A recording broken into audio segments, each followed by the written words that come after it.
राधा स्वामी जी। प्यारी साध संगत जी, आज की कहानी एक ऐसे साधक की है जिसने रात के 3 बजे उठकर सिमरन करना शुरू किया। उसका नाम था रोहित। रोहित सत्संग सुनता था और बाबा जी की बातें भी प्रेम से सुनता था, लेकिन जब भी सिमरन करने बैठता उसका मन टिकता ही नहीं था। कभी काम की चिंता, कभी घर की परेशानी और कभी मोबाइल की याद, उसका मन लगातार इधर उधर भागता रहता। एक दिन रोहित ने एक बुजुर्ग साधक से पूछा, भाई जी, मैं सिमरन करना चाहता हूं, लेकिन मेरा मन मेरा साथ नहीं देता, क्या करूं? बुजुर्ग मुस्कुराए और बोले, बेटा, मन का काम भटकना है। तुम्हारा काम है उसे बार बार प्यार से मालिक की याद में लगाना। रोहित ने पूछा, लेकिन मुझे कोई अनुभव भी नहीं होता। बुजुर्ग बोले, बेटा, सिमरन किसी अनुभव या चमत्कार के लिए मत करना, मालिक को याद करने के लिए करना। अगर चाहो तो कभी रात के शांत समय में उठकर कुछ देर बैठना। उस रात रोहित ने 3 बजे का अलार्म लगाया। ठीक 3 बजे अलार्म बजा। उसने आंखें खोली। मन ने कहा, आज रहने दो, कल से पक्का करूंगा। लेकिन रोहित उठ गया।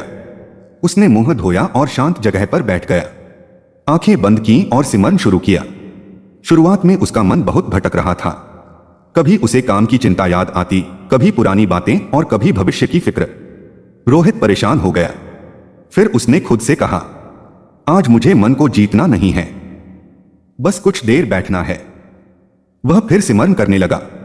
धीरे धीरे उसका मन शांत होने लगा। कुछ समय बाद उसे ऐसा महसूस हुआ जैसे उसके पास कोई मौजूद है। उसने आंखें खोल दी।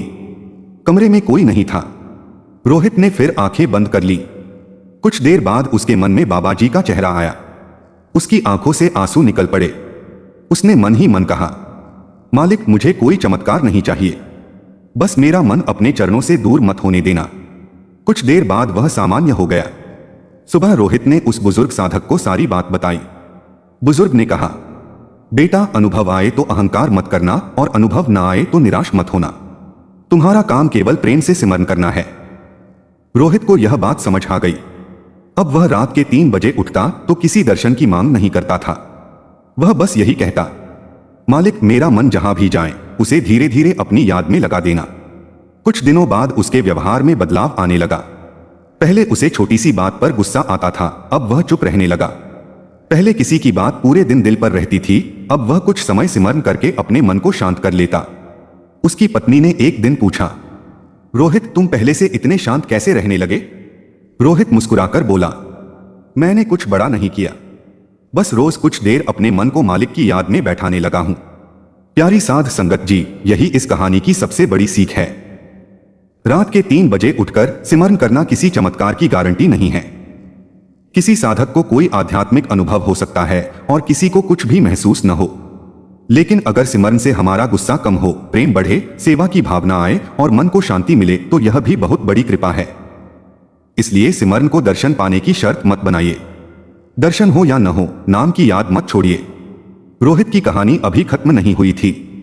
आने वाली एक रात उसके सामने ऐसी परिस्थिति आने वाली थी जब उसे समझ आएगा कि सिमरन की असली ताकत आंखों से कुछ देखने में नहीं, बल्कि मुश्किल समय में मन को संभालने में है। राधा स्वामी जी। प्यारी साध संगत जी, पिछले भाग में आपने सुना कि रोहित ने रात के 3 बजे उठकर सिमरन करना शुरू किया और धीरे धीरे उसके मन में शांति आने लगी।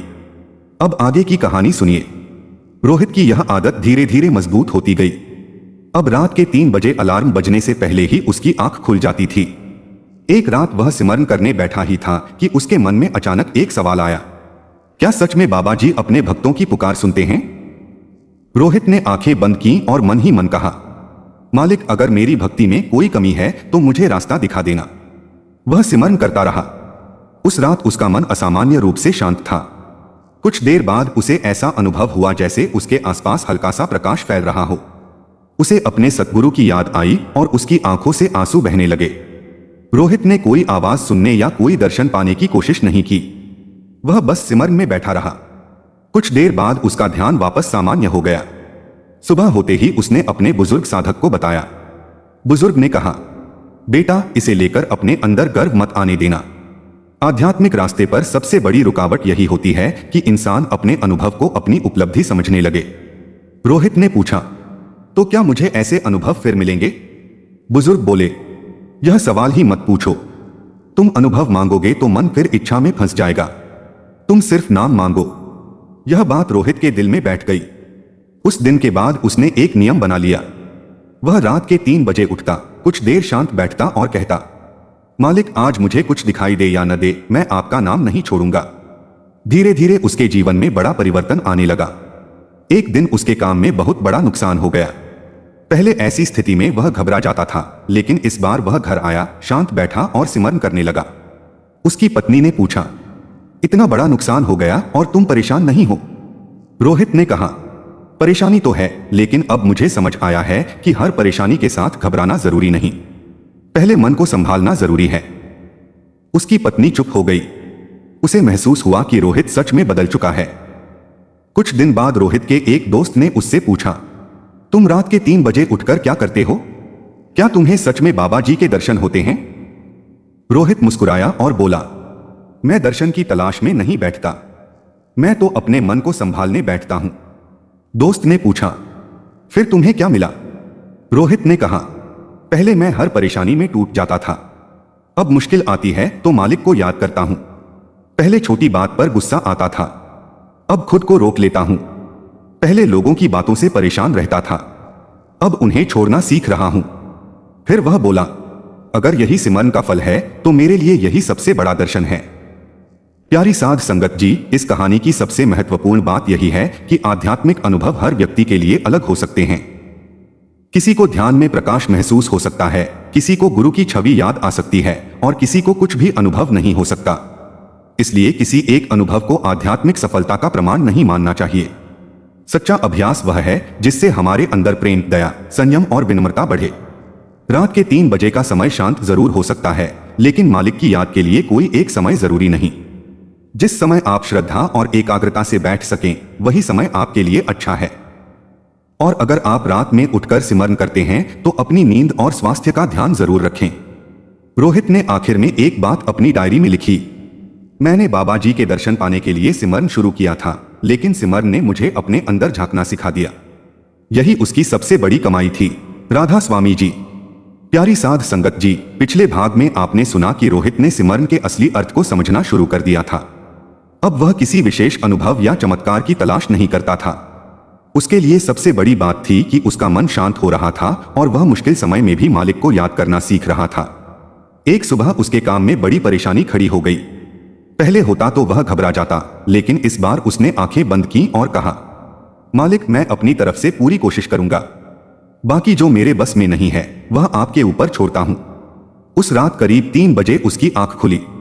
मन फिर उसी समस्या में उलझने लगा। उसने अपनी परेशानी मालिक के चरणों में छोड़कर सिमरन शुरू कर दिया।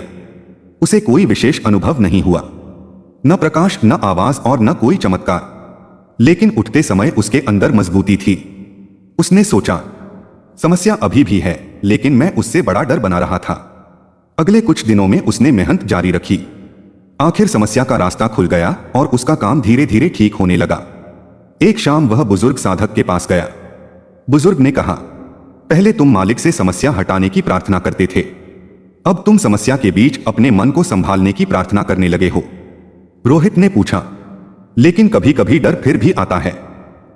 बुजुर्ग बोले, डर आना गलत नहीं है, उसके कारण गलत रास्ते पर चले जाना परेशानी है। साधना यह है कि विचार आए, लेकिन तुम उनके गुलाम न बनो। रोहित ने पूछा, क्या हमेशा रात के 3 बजे ही सिमरन करना चाहिए? बुजुर्ग बोले, अगर तुम्हारी दिनचर्या और स्वास्थ्य इसकी अनुमति देते हैं तो कर सकते हो, लेकिन मालिक की याद किसी एक समय की मोहताज नहीं। जब भी मन को मौका मिले नाम को याद करो। रोहित ने यह बात अपने मन में बसा ली। अब वह दिन में भी खुद को संभालने लगा। गुस्सा आता तो रुक जाता, किसी की बात बुरी लगती तो तुरंत जवाब नहीं देता, मन बेचैन होता तो नाम को याद करता। धीरे धीरे उसके दोस्त ने भी बदलाव देखा। उसने कहा, तुम्हारे अंदर पहले से ज्यादा धैर्य आ गया है। रोहित हंसकर बोला, धैर्य आया नहीं है भाई, बस अब गुस्सा करने से पहले थोड़ा रुक जाता हूं। कुछ दिनों बाद रोहित के घर में भी एक जरूरी काम में अड़चन आ गई। परिवार परेशान हो गया। रोहित ने सबको शांत किया। पहले समस्या समझते हैं, घबराने से रास्ता नहीं निकलेगा। रात में उसने सिमरन किया और मन ही मन कहा, मालिक मुझे इतना दे दो कि मुश्किल समय में गलत रास्ते पर न जाऊं, किसी का बुरा न करूं और अपना विश्वास न खोऊं। सुबह उसने तय किया, जो मेरे हाथ में है वह मैं ईमानदारी से करूंगा। जो मेरे हाथ में नहीं है उसके लिए खुद को तोड़ता नहीं रहूंगा। अगले कुछ दिनों में परिवार ने मिलकर समस्या का समाधान खोज लिया। उसने डायरी में लिखा, मालिक को याद करने का मतलब यह नहीं कि जीवन में मुश्किल नहीं आएगी। इसका मतलब है कि मुश्किल में भी मैं अपनी इंसानियत, धैर्य और विश्वास को बचाकर रखूं। अब उसे रात के 3 बजे किसी विशेष अनुभव की प्रतीक्षा नहीं रहती थी। वह बस बैठता, नाम को याद करता और मन भटकने पर वापस लाता। एक रात उसने डायरी में लिखा, मैंने सिमरन शुरू किया था चमत्कार की उम्मीद में, लेकिन मालिक ने मुझे अपने मन को समझना सिखा दिया। यही मेरी सबसे बड़ी कमाई है। अब रोहित समझ चुका था कि सच्ची भक्ति केवल अनुभव पाने का नाम नहीं है। मुश्किल में धैर्य रखना, किसी का बुरा न चाहना, अपनी गलतियों को स्वीकार करना और मालिक को याद करते रहना ही असली बदलाव है। सुबह उसने पत्नी से कहा, पहले मैं मालिक से बहुत कुछ मांगता था, अब बस यही चाहता हूं कि मेरा मन नाम से जुड़ा रहे और मेरे कर्म अच्छे रहें। उस दिन से सिमरन उसके जीवन का हिस्सा बन गया। रात के 3 बजे आंख खुले तो सिमरन करता, लेकिन शरीर को आराम चाहिए हो तो पर्याप्त नींद भी लेता। वह समझ चुका था कि मालिक की याद किसी एक समय की मोहताज नहीं। प्यारी साध संगत जी, रोहित की कहानी हमें यही सिखाती है कि सिमरन का सबसे सुंदर फल मन का बदलना है। अगर गुस्सा कम हो, दुख में धैर्य आए, दूसरों को माफ करना सीखें और मुश्किल में सही रास्ते पर टिके रहें, तो यह भी मालिक की बड़ी कृपा है। किसी विशेष अनुभव की प्रतीक्षा मत कीजिए। प्रेम और श्रद्धा से नाम को याद कीजिए और अपने कर्मों को सुधारिए। रोहित की कहानी यहीं समाप्त होती है। उसने आखिरी बार डायरी में लिखा, मुझे अब चमत्कार नहीं चाहिए, मुझे बस इतना चाहिए कि चाहे सुख मिले या दुख, मेरा मन मालिक की याद से दूर न हो। उसने आंखें बंद की और सिमरन शुरू कर दिया। राधा स्वामी जी, अगर हमारी वीडियो आपको अच्छी लगी हो तो हमारे चैनल को सब्सक्राइब जरूर करें ताकि अगली वीडियो आप तक पहुंच सके, और कमेंट में अपने शहर का नाम जरूर लिखें। राधा स्वामी जी।